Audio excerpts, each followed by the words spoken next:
Join us on a journey toward a freer world through sound economic policy and a love for individual freedom. Welcome to Free the World.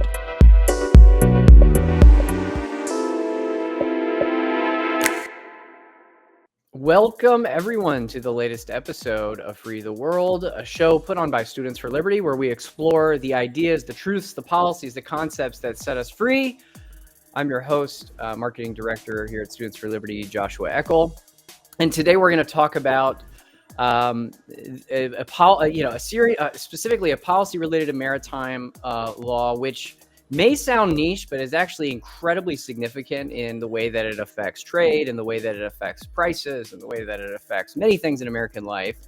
It's called the Jones Act. So today we're going to dig deep to analyze the devastating and damaging effects of the Jones Act with somebody who has firsthand experience of the harmful nature of this law. So I'm going to bring our guest on, Nalik Trupp. Nalik, are you here? Hi, how is it? How are you doing? I'm doing well. I'm a little tired, but I'm making do. I've got coffee. We're set. We're good to go. There we go. Yes. Thank you for joining us all the way from Alaska. You're closer to Russia than you are to me right now. So I'm glad. I can't see it from my back porch though. Noted. Okay, well, let me introduce you to our audience, and then we'll jump into the meat of the conversation a little bit. So Nalik is better known online as Eskimo Libertarian. She's an Alaska native. She's got a degree in chemical engineering, and she's also a member of the Yupik tribe in Alaska. She's a local activist in her community. She promotes the ideas of freedom and individual liberty, and I know you've lived firsthand with some of the harmful effects of the Jones Act, which we're going to talk about today. Thank you again for coming. Let me real quick frame everything, and then we'll jump into maybe the meat. You could tell us a little bit more about this law and how it's impacted you. So the Jones Act, if you're not aware, is officially known as the Merchant Marine Act of 1920. It's a federal law that regulates maritime commerce. So in a nutshell, it regulates goods that are shipped between ports to be transported. It basically requires that goods shipped between U.S. ports are transported on ships that are built, owned, and operated by U.S. citizens or permanent residents.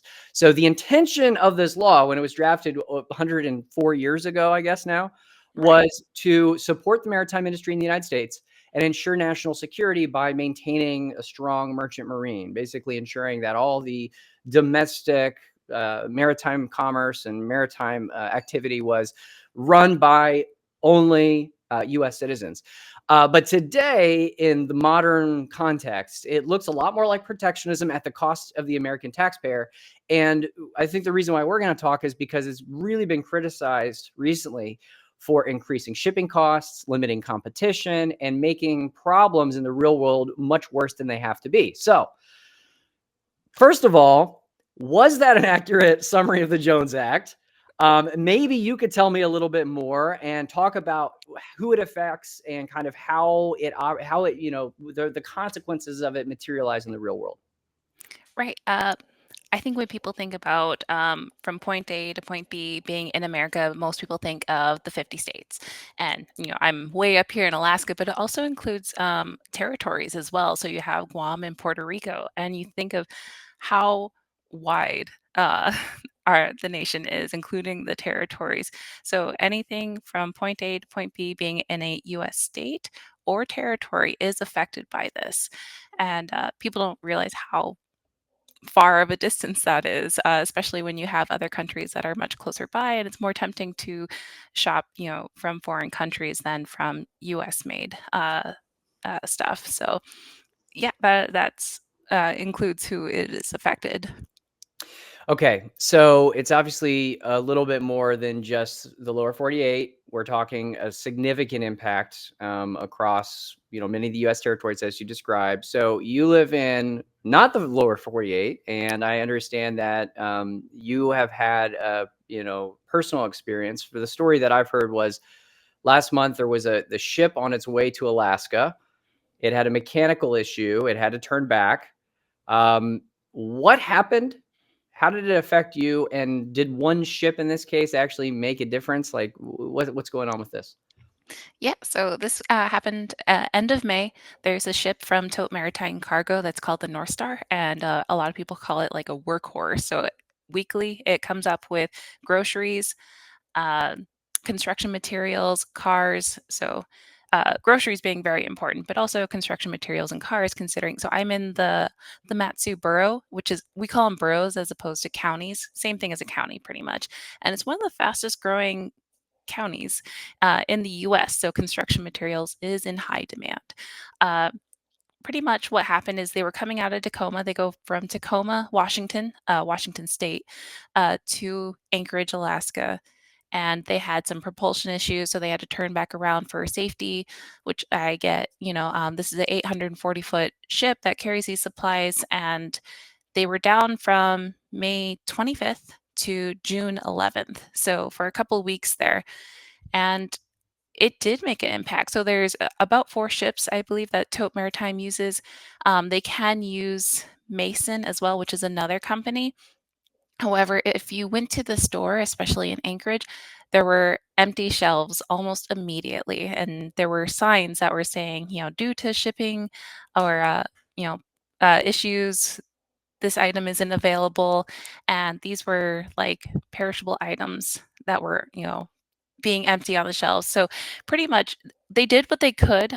They tried to ship more via using the Alcan or the Alaska Canadian Highway, sending trucks up to Alaska. They tried using another company, Mason, but really they were very limited on where these groceries, cars, and construction materials could come up to Alaska. So pretty much the cars and construction materials were put on the side, and everything that was perishable was sent first. So they were prioritizing what had to come up here. And so I am a small business owner, and I do use construction materials, especially stuff from Connecticut. So Connecticut's part of the US, we're part of the US, we have to use the Jones Act.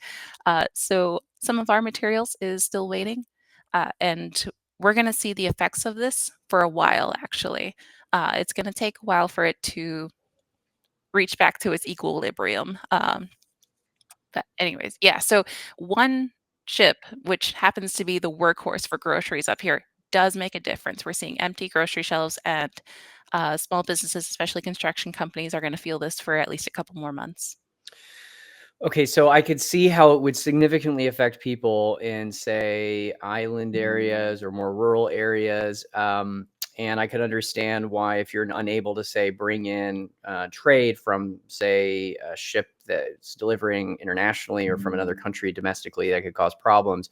So in this situation, you said that there was a reaction. How did they try to solve this problem? I mean, there were other ships that came in. You say there's still a shortage of several perishable goods and things like that. I'm assuming you're talking about like food and other things. Like what was the reaction? I mean, how did they try to solve this specifically? And how many times does this happen? Does this happen often? Yeah, so we happen to be, in summertime, which is lucky. If it was during the winter time, it'd be very difficult to use trucks, but they are able to send more trucks up the Alcan. So this is the Alaska Canadian Highway that goes through Canada, and it goes into Alaska. So you actually have to go like partway up Alaska, over, and then back down to Anchorage, which is thousands of miles on the road using these trucks, which is very dangerous. During the wintertime, you have the issue of avalanches blocking paths, um, you know, other accidents with there being icy roads and whatnot.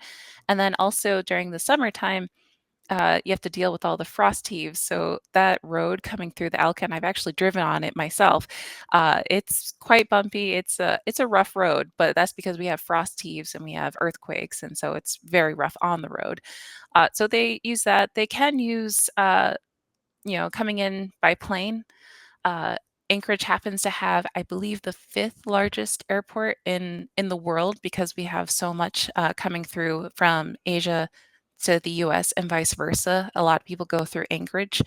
Um, they also worked with another company to try and put more stuff onto their ships. They're not at full capacity due to safety and wear concerns, so they were able to use some of the space and other companies.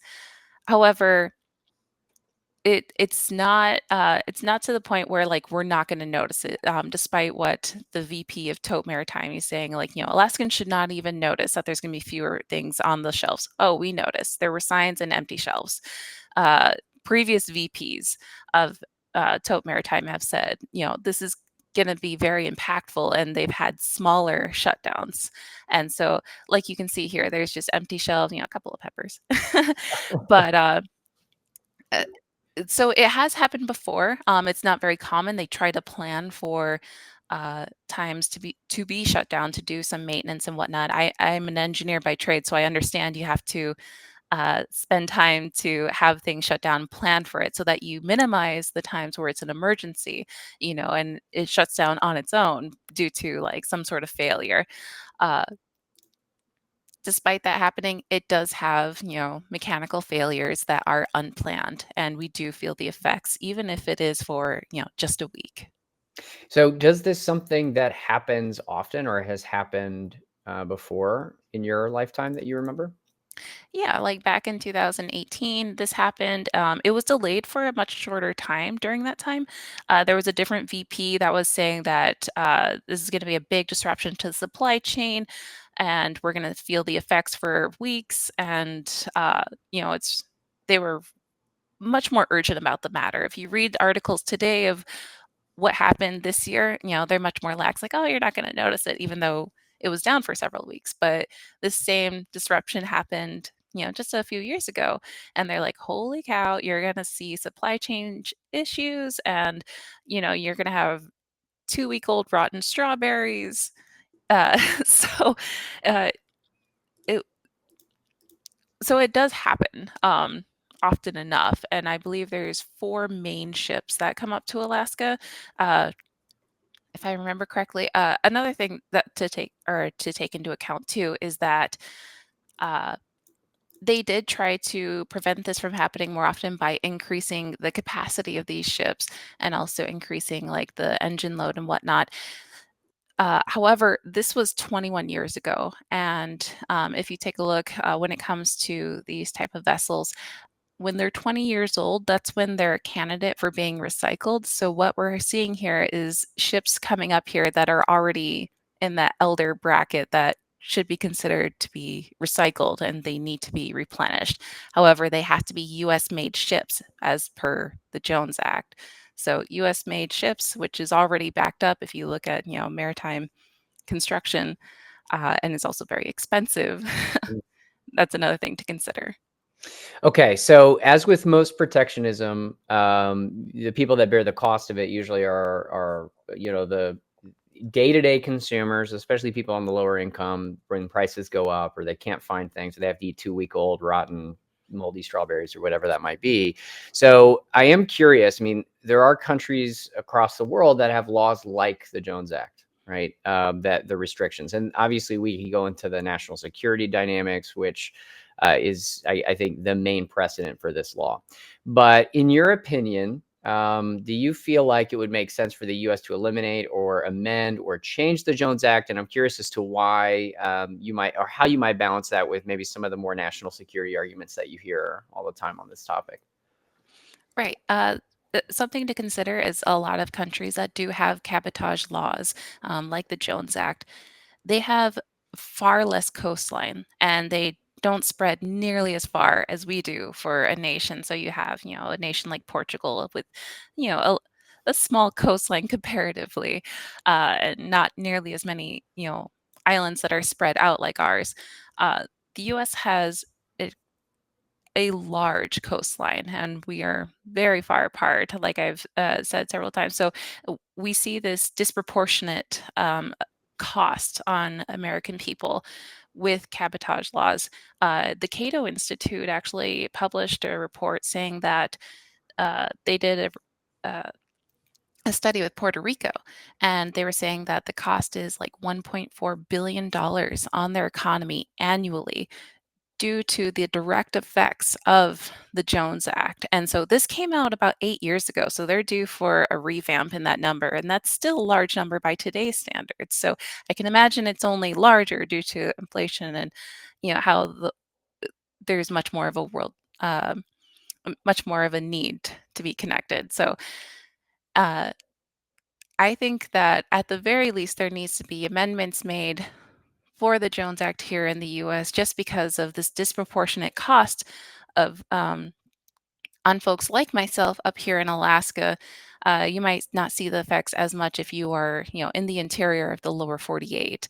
And so we are paying for this protectionist act, which seems quite unfair. It's already extremely difficult to live up here in Alaska and in Hawaii, the two states that have the highest cost of living. Yeah. So if we could shave away, and make more of a free market so that we have more of a chance to be able to have sustainable living up here, that would be great. And I'm also a small business owner, so we do see those costs. I work with businesses in Connecticut, and uh, they have Alaska-specific materials, but the shipping costs more than the actual materials itself. Wow. Because of the Jones Act, which is ridiculous that they have, they do have Alaska specific. It's even their Alaskan series is what they call it, products that we sell up here. And it costs more to ship it than the actual product. And we see that a lot too. Up here, we see a lot of like shipping is going to cost more, or they don't ship to Alaska and Hawaii. We see that in the asterisk portion all the time. So Yeah, very often when we talk about policies that are protectionist like this, I mean, one of the examples that I can think about goes back to the situation with baby formula. When you had a restriction on importing baby formula, it caused a shortage. And then that shortage resulted in a situation where children were going hungry, and it was far more expensive. I mean, like the federal government was literally paying planes, like military aircraft, to fly in baby formula from overseas. And a lot of the times, the anecdote here is that the consequences of protectionism often cost far, far, far, far, far more than, say, embracing trade policy when you get into a crisis. And I think you've obviously experienced that yourself. I am curious a little bit on, and maybe to close out the conversation, on the national security side of the argument. Do you feel like there's any credibility to that? You mentioned amendment, not removal. Why do you feel like maybe the law should be amended or not removed? And do you see any credibility to the national security arguments? I say amendment because I feel like it may be more feasible at this time in terms of like the Overton window. It would be nice to see like a full repealment, but at least advocating for amendment makes people more at ease. I feel like, and it gets us closer to like a repealment. So, like at the very least, let's amendment and get the steps in the right direction. Um, in terms of the security issues, um, I'm sorry. That's one subject that I feel like I'm not quite. I'm better on the economic side when it comes to the Jones Act. Understood. I think the reason why I was bringing it up is because, I mean, we saw, I want to say, where was it? It was out of New Jersey, wasn't it? I mean, you have to correct me on this one if I'm wrong, where you had a trade ship that was going through a port and hit a bridge and caused a bridge Oh, collapse. And yes. a lot of people were at the time saying, oh, this was operated by a foreign country. I think that was an international, Yes. and so, to me, my logic is the reasoning on the national security side goes back to those kinds of dynamics, infrastructure, protecting infrastructure and whatnot.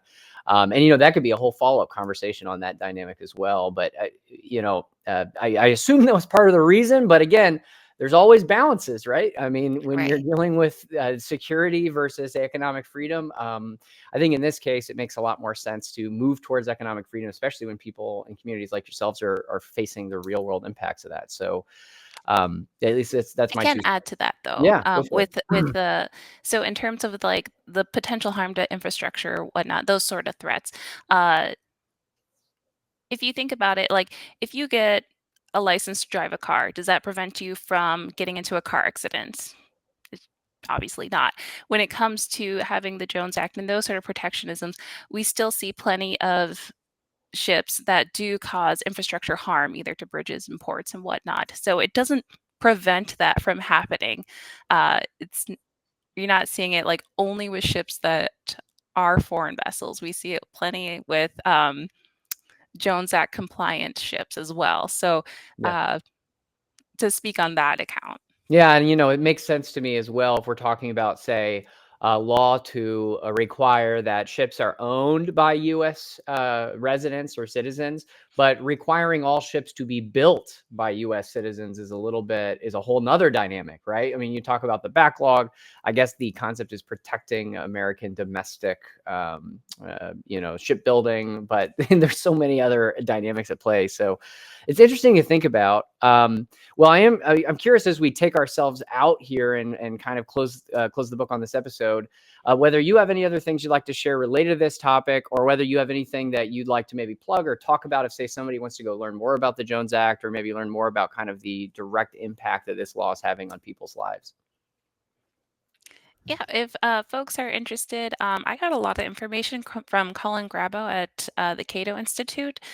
He's a really huge advocate for ending the Jones Act. He has a lot of great information, whether about the economic side of it, the security side of it, most of the aspects. I get a lot of information from him, and I was in contact with him after the recent events up here in Alaska.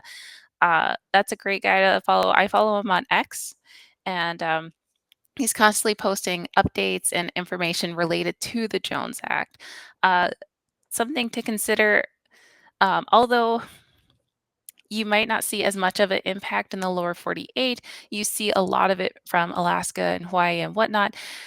There is still a slight impact for those in the lower 48, as well as people that are farther out look to foreign materials and solutions as opposed to US made. So it's not going to guarantee that we're using US made or protecting US made, because it's just not economically feasible for small businesses like myself. Although I do go out of my way to try and find US made and help US companies, there have been times that I've had to look at foreign solutions. So something to think about as well. And also, it's already very expensive to live up here. So the Jones Act is just another thing that is holding us down. Understood. Okay, so if somebody wants to learn more about the work that you're doing, or maybe your advocacy in Alaska, where can they go? So I am on Facebook, Instagram, and X. Just look for Eskimo Libertarian. And I post, a lot of it is memes, but I do try to post about advocacy work as well, volunteer opportunities, especially like cleanup and whatnot when it comes to the more green side. I do talk about more green issues at times, and then also native specific issues and Alaska specific issues. Awesome. You said your handle Eskimo Libertarian if they want to look you up. Yep, Eskimo Libertarian. Awesome. Okay, great. Well, thank you for sharing the story and your personal experience. I wish you luck in fighting for free trade to, at the very minimum, reduce the insane prices that we see in Alaska. Yes, be safe. And thank you again for coming. It was a great chatting with you. Have a wonderful afternoon. All right, thank you for inviting me. Yeah, absolutely. So if you're interested in getting involved in the fight to promote individual liberty and sound economic policy and free trade and all the amazing things that make our world prosperous, safe, and secure, you can join Students for Liberty's local coordinator program. The local coordinator program is our premier program to basically empower and give you the tools that you need to go out into the world and make a difference to fight for liberty. You can learn more about that program and apply at join.studentsforliberty.org. We are also finally announced the date and location of our flagship international conference that will be held this year in Washington, or next year, I should say, 2025, in Washington, D.C. on February 7th and 8th at the Westin downtown. You can check out libertycon.com. Ticket prices are currently discounted, but the price will be increasing soon, so check that out. You could also check out our sister organization, Learn Liberty, at learnliberty.org, which does a lot of educational efforts related to the topics we discussed today: free trade, economic freedom, individual liberty. If you want to bone up and learn more and do better in your communication and discourse around these topics. So thank you for your time. Thank you for watching. We'll be back again here in a couple weeks with the next episode. Have a wonderful afternoon.